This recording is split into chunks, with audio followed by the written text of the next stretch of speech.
confirmed that actor Malcolm-Jamal Warner has died at the age of 54. Authorities in Costa Rica telling NBC News that Warner accidentally drowned while swimming in the ocean on Sunday. Warner is best known for, of course, his Emmy-nominated role as Theo Huxtable, Cliff's son, on The Cosby Show. Dad, for $30, I can't even get a Gordon Gartrell tie. Well, what are you, a personal friend of this man? Now, you take $30 and get yourself a nice $30 shirt. Could you make it 35? I could make it nothing. Nah, I'd grab it. You guys are ruining my life. But I don't mind. NBC News entertainment correspondent Chloe Malas is here in studio with more. Also joining us is television host and entertainment journalist Shagun Oduolawu. Chloe, I'm going to start with you. What more do we know right now about the circumstances surrounding his death? That's right. So, Sam, we know that this incident took place on Sunday in Costa Rica. He was on a family vacation. He was swimming off of the coast of a town called Cocles in the province of Limon.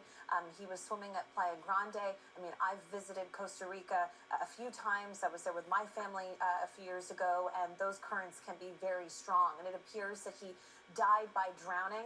Costa Rica's judicial investigation police confirming to NBC News that he was declared dead by the Red Cross and that some bystanders actually tried to come to his rescue. But unfortunately, it was too late. NBC News, we have reached out to his family for comment. He leaves behind his wife and a young daughter. Wow. Tragic, and obviously so many details yet to come about the circumstances surrounding his death. First, I'm just going to pivot for a second to Shagun.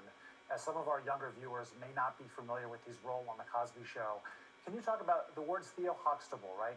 It's sort of historic and frozen in time as this iconic character. What did that mean for television, and what does it still mean to this day? Sam, Theo Huxtable was me. Theo Huxtable was my brother's. Theo Huxtable was the first time someone that looked like me saw someone that looked like himself on television.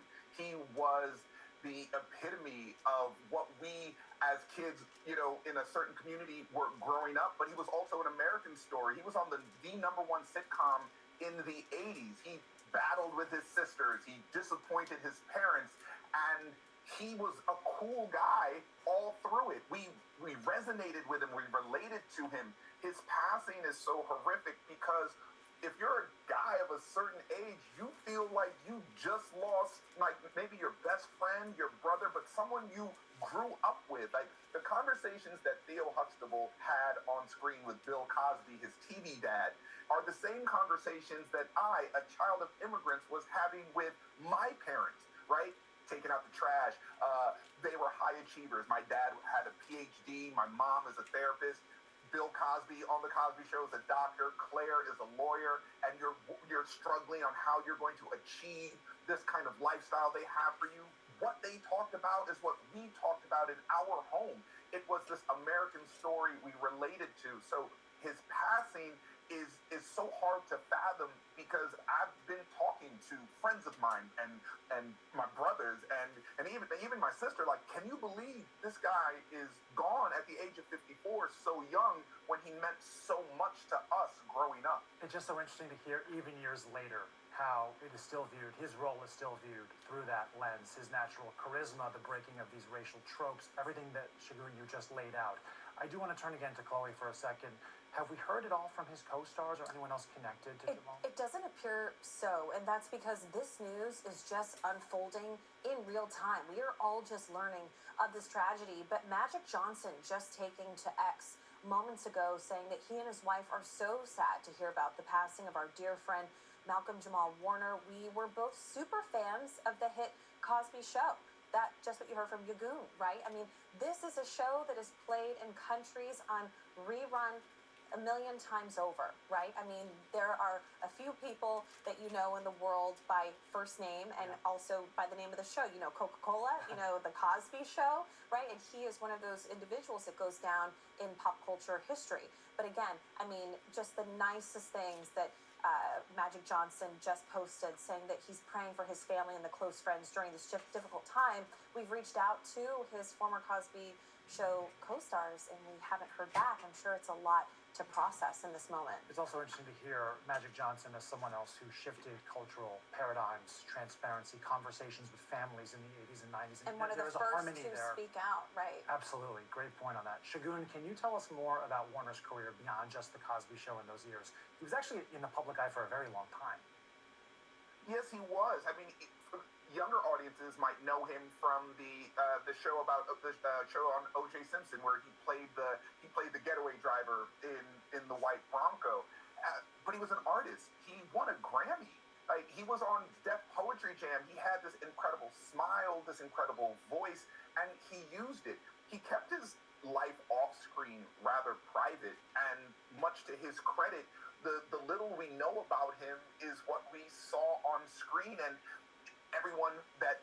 that's why I think it's so shocking for everyone, because everyone interacted with him through this lens of the screen, right? Like, we know him because either through an interview or something that he said, but never necessarily like in scandal, like Malcolm-Jamal Warner outside paparazzi. That wasn't him. He was so classy, so just such a put together person that we wanted to emulate. I can't stress enough how much I wanted to emulate Malcolm-Jamal Warner, watching him on the Cosby Show, and then afterwards, the friends that he had on the show, the way he interacted and laughed, and then when you saw him, that ready smile, that deep voice, and that just confidence, like it was something to emulate, to be sought after. And so off screen, he's become, just this figure that, as you said, you know him by the show and you know him by his name, and don't need any more. It was such a unique role. Do you think, did he discuss, Jamal, in any way how he felt typecast over the years trying to move on professionally beyond just those 8 years on The Cosby Show? There were conversations about us only seeing him as Theo, and so certain roles that he took after the show, you could see they were a little bit more mature. The Cosby Show never dealt with risque topics, or there was a wholesome quality to the Cosby Show, and some of his later roles were more adult. But I want also to stress, he was on the Cosby Show as a young teen himself, which is rare in television. Usually, kids, when you see a TV kid is being played by someone who's in their 20s and 30s, like on 90210, he wasn't an adult. We were watching this guy grow up in real time. And so the roles that he took later from the Cosby Show were that of an adult who's kind of grown into them. So it kind of made sense, the progression of the show and his career. Such important historical context. Shagun Oduwalu, thank you so much for taking the time today. Chloe Malas as well, with your valuable reporting. Appreciate you both. We will have much more on all of our platforms throughout the day. We thank you. I want to thank NBC News for that tribute to Malcolm.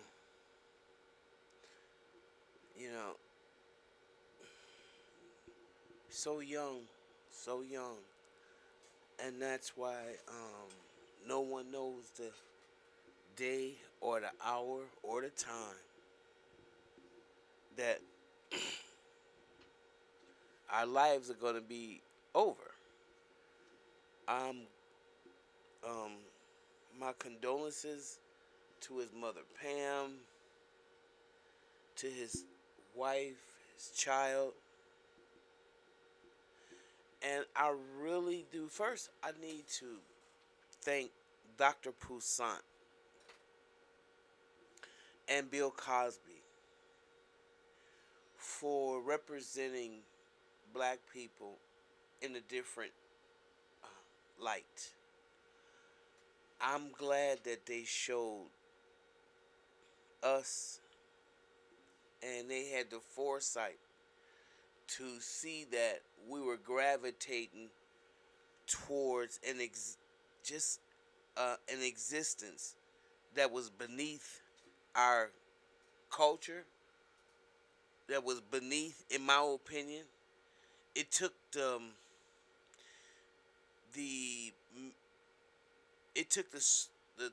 small representation of us, and it exploited it. And so I think that's what the Cosby Show. What I'm saying is the Cosby Show had to combat that, and I thought it was well done. And I thank Jamal and Bill and all the rest of them for presenting a work that you should be proud of. And I understand what they've tried to do with Bill Cosby's legacy. I understand what what it means to be a victim of the time that you was in. Um, and without getting too deep and just keeping it on this subject, my condolences go out to his family and friends and loved ones. And you can be proud that he left behind a legacy. He left behind a body of work that is historical, that is revolutionary, that was done very, very carefully and very structurally as an African American family who wasn't thugs, who wasn't waiting on food stamps, who wasn't living the life of Claudine. You know, a lot of people get mad at folks when they say, you know, I never saw a food stamp growing up. And for some reason, that is, you know, shunned down on a lot of people. Why, I don't know. Because we're just as different. We're not a monolith. And there's some of us who were brought up in the project, and there were some of us who were brought up in homes. There were some of us who had two parents in our family. I got up and saw my dad. My dad got up and went to work every day. That's what I saw. That's what my life reflects. That's what the character of my standard was set to. And Bill Cosby and Dr. Poussin set the standard, in my opinion, and changed the minds of those who thought that black people were everybody was like Claudine, you know, or that was um, something that we just reveled in, and our whole existence were families like Claudine, and that's so far from the truth. Yes, there's a lot. Yes, everybody has a subculture. But the difference is in black culture, they never wanted to promote the people that live like the Huxtables. They always wanted to promote that. And those are the people that control the dynamic.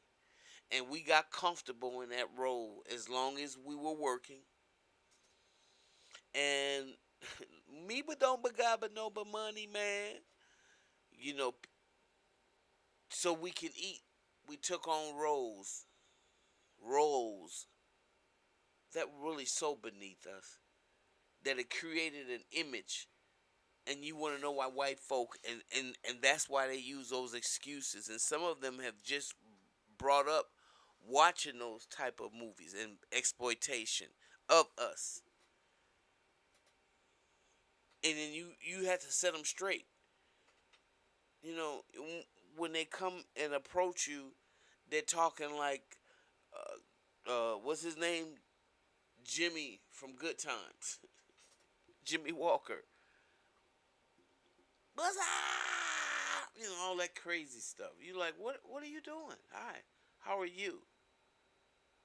You know, don't why you coming at me? Is that how you act normally?